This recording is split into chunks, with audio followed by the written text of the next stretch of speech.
Hey everyone, this is Brandon with Silverback MMA. So for this week's video blog, we're going to continue what we looked at last week, which is increasing our range of motion in our hips.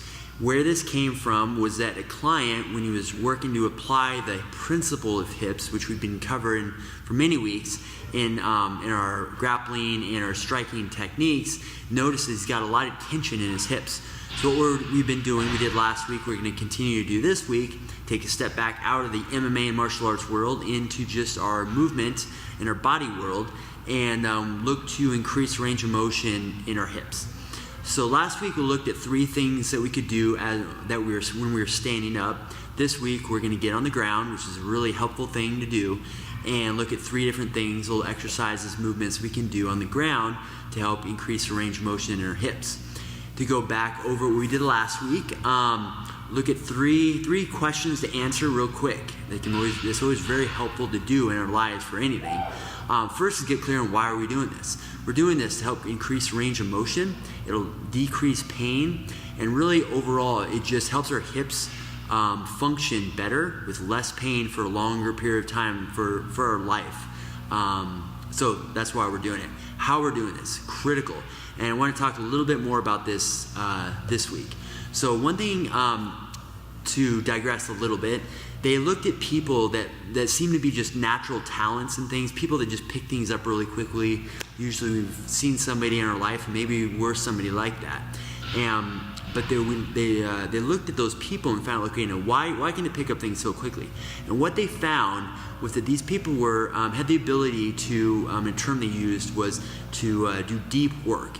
Basically that means is when they're doing what they're doing, if they were doing a sport and practicing, or if they were playing music and practicing, their ability to get really engulfed and to concentrate and really be present with what they're doing, that was really what helped them learn quicker than people that were doing as much time of practice of the activity, but they just weren't as concentrated, weren't as fully present and engulfed in what they're doing. So that is my call for how we're doing this. Is the more concentrated, the more undistracted we can be with things we're looking at, TV, whatever's going around, having a conversation, listening to music.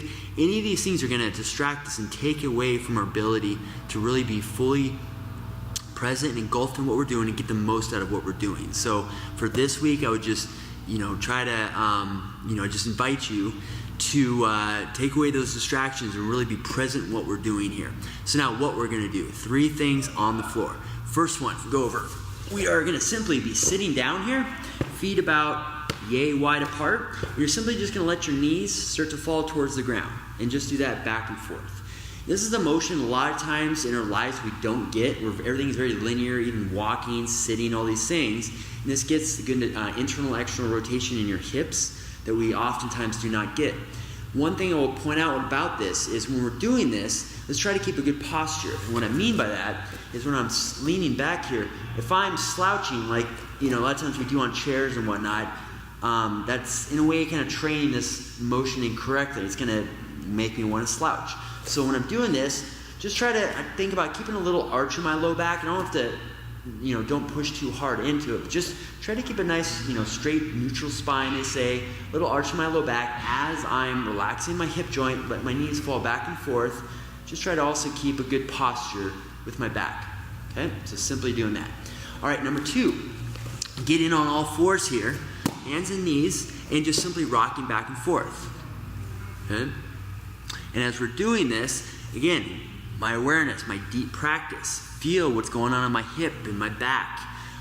This actually gets most joints. It's good for about every joint in my body right now, minus my elbows I'm not really getting, which you can get by going on your forearms. Just a side view, but it's simply just being hands and knees and start to rock back and forth. Then you can start doing circles. Just going, same thing, just in a circle. And again, how are we doing this? Deep practice. Let's be feeling what's going on.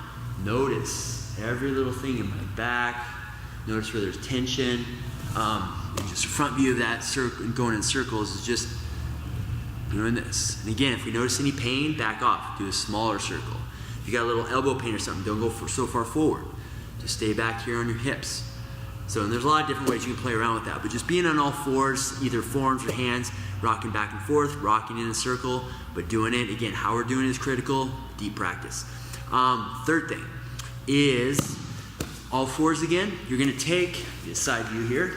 You're gonna take one hand, you're gonna place it on your low back. Now this is to keep, just like the third one we did last week, I wanna keep everything stable, so I'm only moving my hip joint. So hand, or should I go this side, hand on my low back, and then my knees, so I've got my left hand and my right knee down on the ground, right hand on my back to stabilize and make sure I'm not turning my hips at all, and I'm just gonna draw a circle with my leg, going both directions, and noticing that my back is not twisting like this, turning or whatnot. Stable back, moving that hip joint in a circle.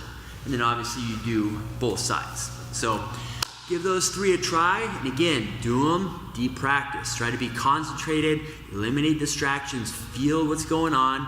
And just like last week, quantity over intensity, don't push hard, no pain. Keep it nice and light, and try to do them as much as you can. Once a day is awesome. Doing them more is even better. So thanks for joining us this week. My name is Brandon with Silverback MMA. We'll see you next week.